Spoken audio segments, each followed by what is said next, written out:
Thanksgiving has always been my favorite holiday. Something about the way the house smells roasting turkey, cinnamon, and the faintest hint of wood smoke from the fireplace that makes me feel like everything is right in the world. At least for one day. I'd spent the whole week preparing, polishing the silver, ironing the tablecloth, and making sure every detail was perfect. This year felt especially important. My son Daniel and his wife Emily were coming to stay for the long weekend, and I wanted everything to be just right. I wanted them to feel at home, to feel loved. As I set the table, I caught myself smiling at the memory of Daniel as a little boy, sneaking olives from the serving dish when he thought I wasn't looking. Okay. Now he was grown, married, and building a life of his own. I'd always hoped that Emily would become like a daughter to me. I tried, really tried, to make her feel welcome, even when her coolness sometimes stung. Still, I believed that family was about showing up, forgiving, and making room for each other's quirks. The doorbell rang, and my heart fluttered with excitement. I imagined laughter, stories, maybe even a few tears as we shared what we were grateful for. I had no idea that this Thanksgiving would be different from any other. I couldn't have predicted that a single conversation, one demand, really would turn my world upside down and force me to question everything I thought I knew about family, loyalty, and my own worth. If I'd known what was coming, maybe I would have braced myself. But nothing could have prepared me for what Emily said that night. Growing up, I never had the kind of family that gathered around a big table for the holidays. My parents divorced when I was young, and Thanksgiving was usually a quiet affair, just my mother and me eating takeout and watching old movies. Maybe that's why, when I became a mother myself, I was determined to create new traditions. I wanted Daniel to have memories filled with warmth, laughter, and the kind of chaos that only comes from a house full of people who love each other, even when they drive each other crazy. From the time Daniel was little, Thanksgiving was our day. He'd help me mash potatoes, sneak bits of pie crust, and set out the mismatched napkin rings he'd made in kindergarten. Even as he grew older and busier, he always made time to come home for the holiday. It was our unspoken promise, no matter what, we'd be together on Thanksgiving. When Daniel met Emily, I was thrilled for him. He was smitten from the start, and I could see how much he wanted to make her happy. I remember the first time he brought her home, she was polite, reserved, and a little hard to read. I tried to make her feel welcome, asking about her family, her work, her favorite foods. She answered my questions, but there was always a distance, as if she was holding something back. Still, I told myself it would just take time. After all, blending families isn't easy, and I wanted to be the kind of mother-in-law who made things easier, not harder. Over the years, I went out of my way to include Emily in our traditions. I asked her to help me with the stuffing, invited her to share her own family recipes, and even let her take over the playlist, even though her taste in music was nothing like mine. I bought her favorite wine, made sure the guest room was stocked with the fancy toiletries she liked, and tried to remember the little details she'd mentioned in passing.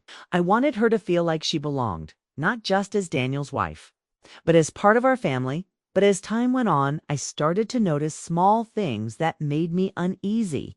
Emily rarely stayed for the whole weekend, always citing work or plans with friends. She seemed uncomfortable with our traditions, rolling her eyes at our silly games or quietly excusing herself when the conversation turned sentimental. Daniel, ever the peacemaker, would squeeze my hand under the table or give me a reassuring smile, as if to say, "It's okay, Mom. She'll come around." Last Thanksgiving, Emily spent most of the evening on her phone, barely touching her food. When I asked if everything was all right, she gave me a tight smile and said she was just tired. Daniel brushed it off, but I couldn't shake the feeling that something had shifted. The warmth I'd worked so hard to create felt fragile, like a candle flickering in a drafty room. Still, I held on to hope. I told myself that every family goes through rough patches, that maybe Emily just needed more time to adjust. I tried to ignore the growing distance, focusing instead on the things I could control: the food, the decorations, the traditions that had always brought us together. I wanted so badly for this Thanksgiving to be different, to feel like old times. But deep down, I sensed that change was coming, whether I was ready for it or not.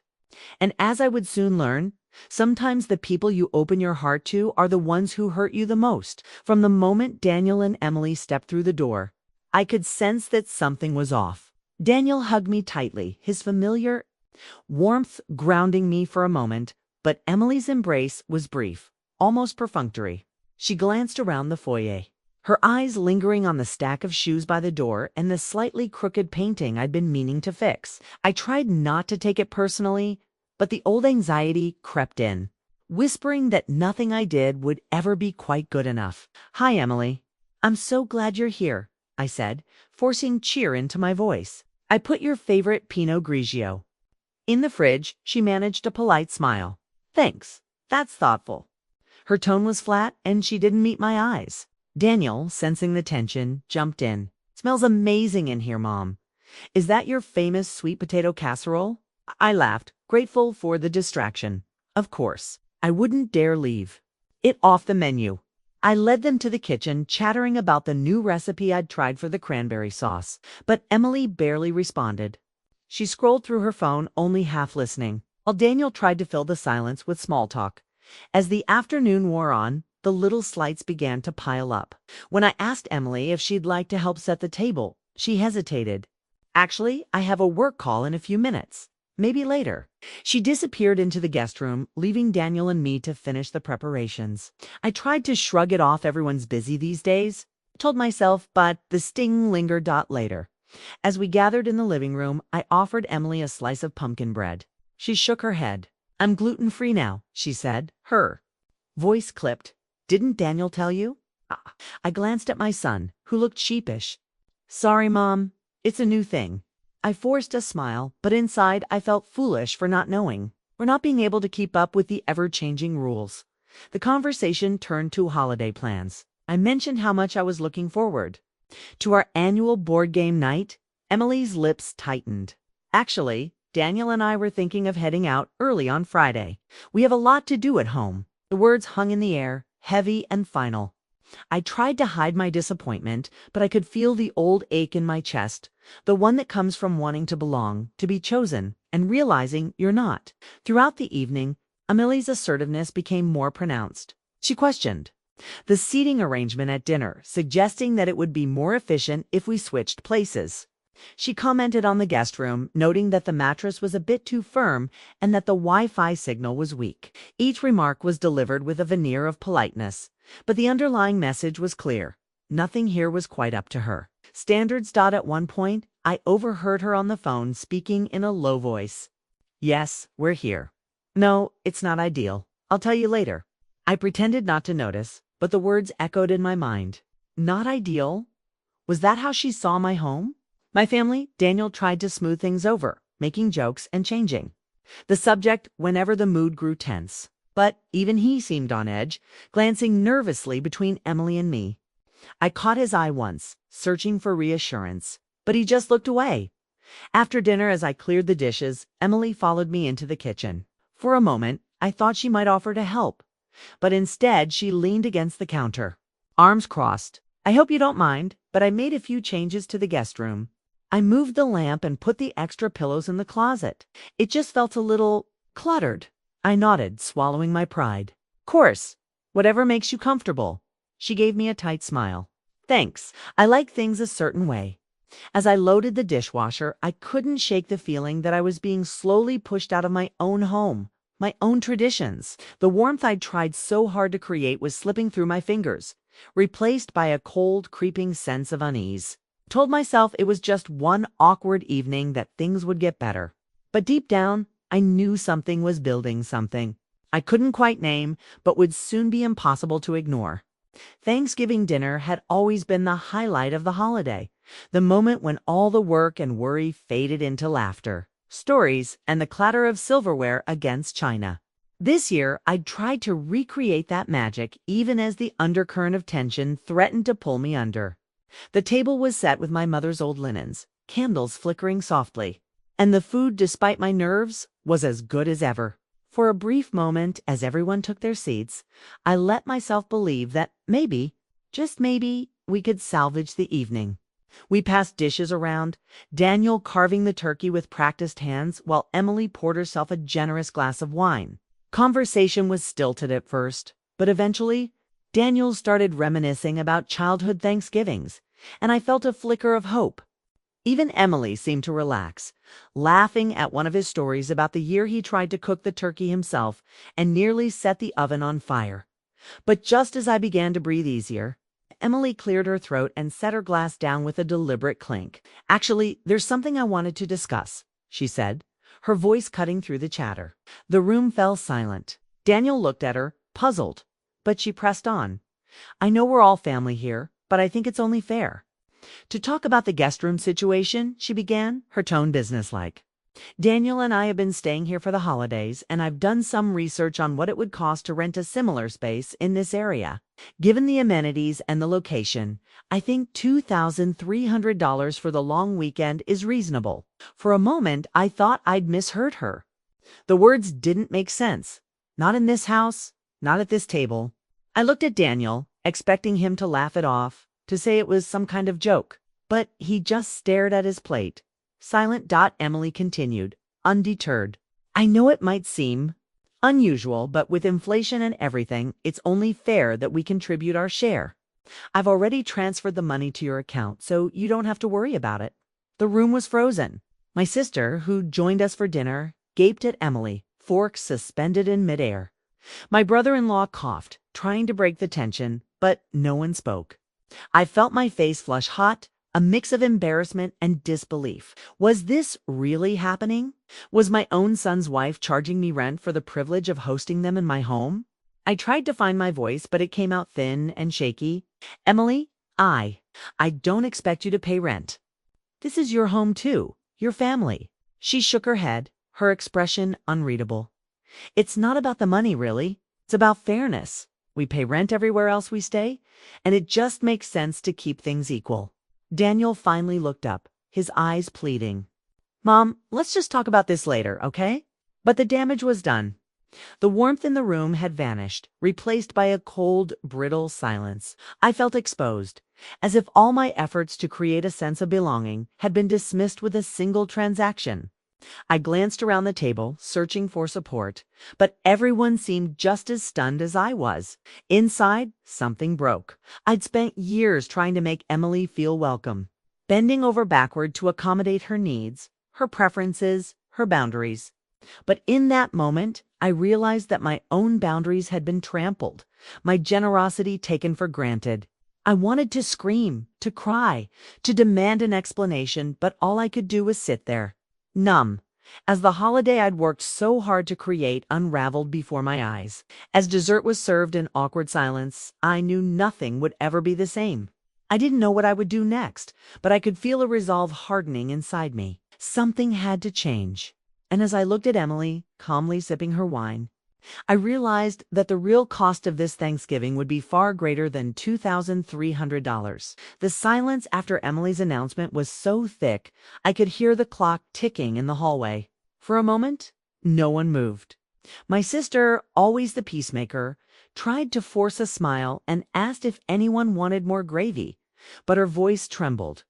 My brother-in-law cleared his throat and muttered something about football, but no one took the bait. The air was heavy with shock, confusion, and something else, something sharp and painful that I couldn't quite name. Daniel was the first to break the silence. "Emily, maybe we should have talked about this privately," he said, his voice low. He looked at me, his eyes full of apology, but I could see he was torn. He loved his wife, but he also knew how much this house, this holiday meant to me. I waited for him to say more, to defend me, but he just stared at his plate, shoulders hunched. Emily, on the other hand, seemed completely unfazed. "I don't see why it's a big deal," she said, her tone clipped. "We pay for Airbnbs, hotels, even when we stay with friends. Why should family be any different? It's not like we're taking advantage." My sister, bless her, couldn't hold back. "This isn't a business transaction, Emily. This is family. We don't charge each other rent for spending time together." Her voice was tight, but I could hear the hurt behind it. Emily shrugged. "Maybe that's how you do things. But I believe in fairness. If we're using resources, we should pay for them.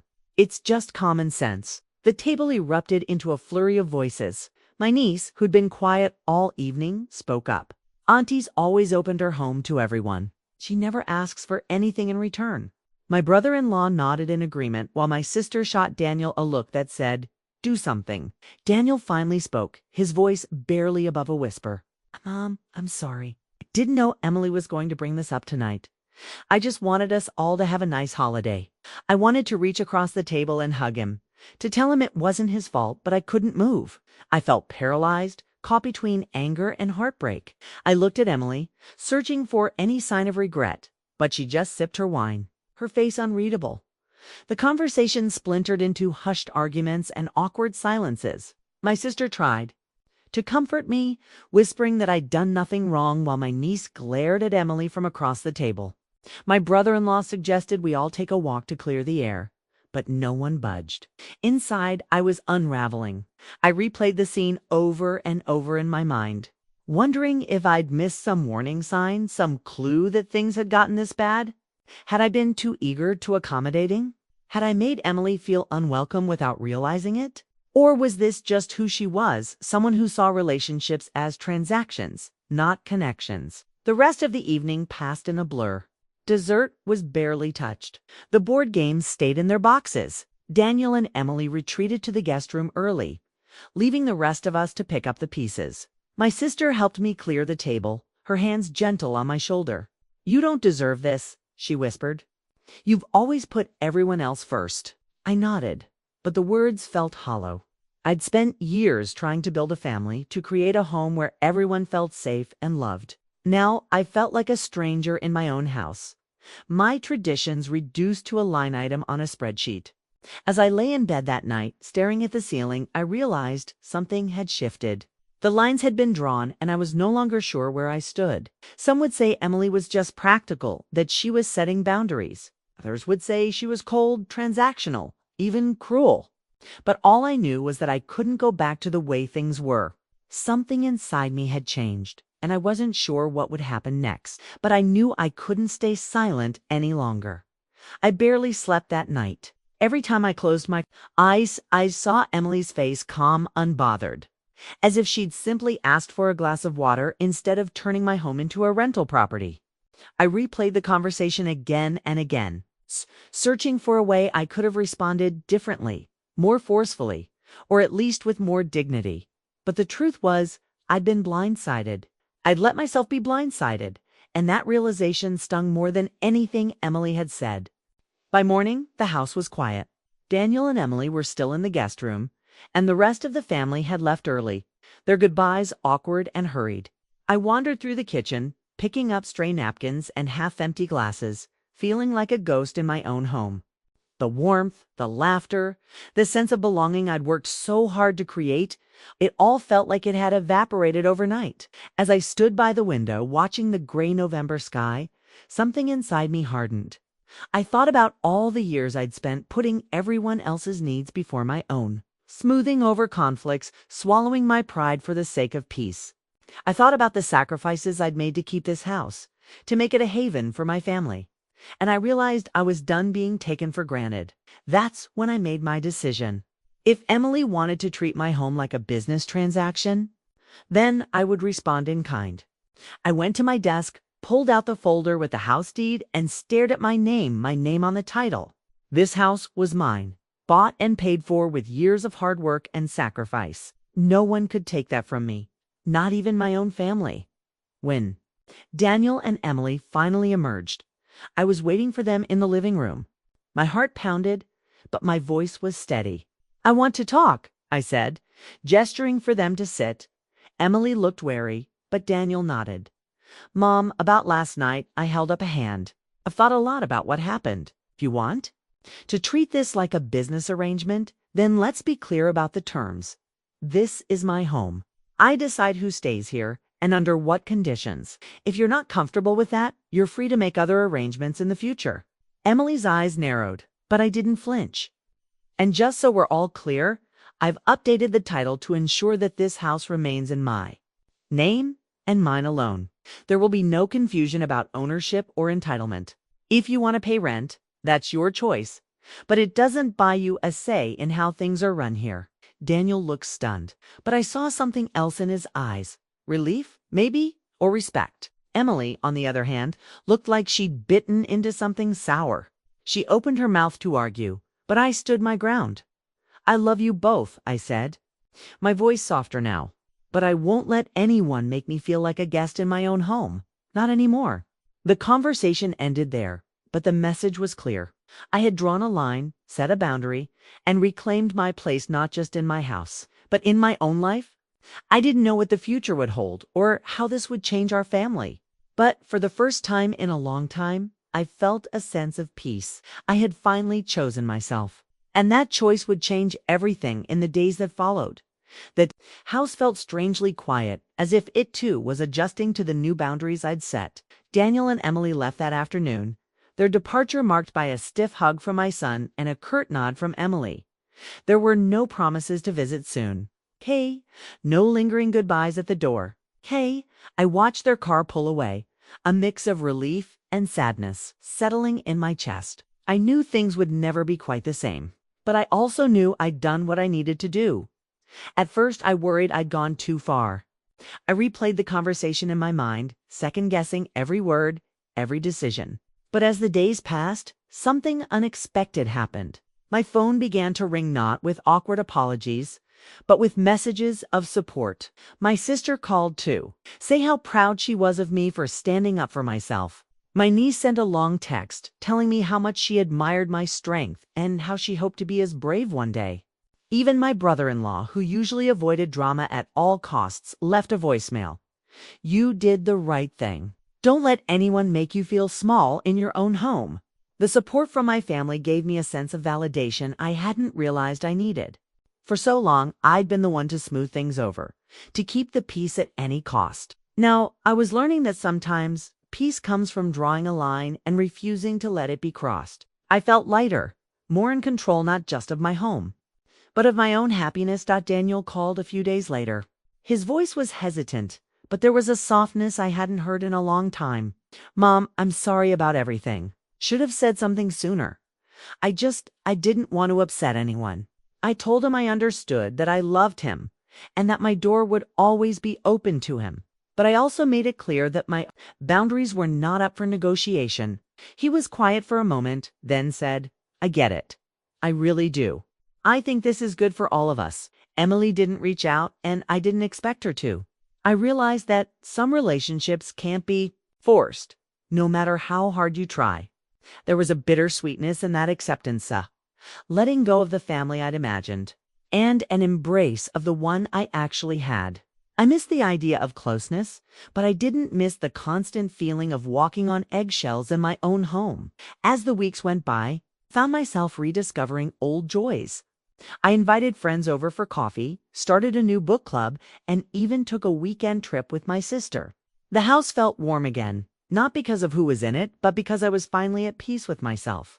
I realized that family isn't just about blood or tradition, it's about respect, boundaries, and the willingness to stand up for what matters most. There were still moments of sadness, of course. Holidays felt different, quieter, and sometimes I longed for the way things used to be. But I also felt a deep sense of pride. I had chosen myself, and in doing so, I'd given my family permission to do the same. The dynamics had shifted, but so had I. I was no longer afraid of change. I was ready for whatever came next. Looking back, I realized that Thanksgiving wasn't just about a meal or a single shocking conversation. It was a turning point in my life. For years, I believed that being a good mother, a good host, and a good person meant putting everyone else's comfort before my own. I thought that if I just tried hard enough, if I was generous enough, I could hold my family together, even as the cracks began to show. But what I've learned is that real love, real family can't exist without respect and boundaries. It took Emily's demand, hurtful and bewildering as it was, to make me see how much I'd been sacrificing my own peace for the sake of keeping the peace. I'd let myself become invisible in my own home, afraid to speak up or set limits for fear of being seen as difficult or unkind. But the truth is, boundaries aren't walls, they're doors. They let the right people in and keep the wrong kind of energy out. They're an act of self-respect, not selfishness. I've also learned that family isn't defined by who shares your blood or your last name. It's defined by who shows up for you, who respects your space and who values your presence, not just your hospitality. Sometimes the people you love the most will disappoint you, and sometimes we'll have to let go of the version of family you always dreamed of. That's painful, but it's also freeing. It makes room for new connections, deeper relationships, and a stronger sense of self. If you're reading this and you've ever felt like a stranger in your own home, or if you've ever been made to feel small by the people you love, I hope my story reminds you that it's never too late to stand up for yourself. You deserve to feel safe, respected, and valued, especially by your own family. And sometimes the bravest thing you can do is choose yourself. Of course, family drama doesn't end with one holiday. If you think this Thanksgiving was dramatic, just wait until you hear what happened next Christmas. But that's a story for another time. For now, I'm grateful for the lesson, for the strength I found, and for the peace that comes from finally coming home to myself.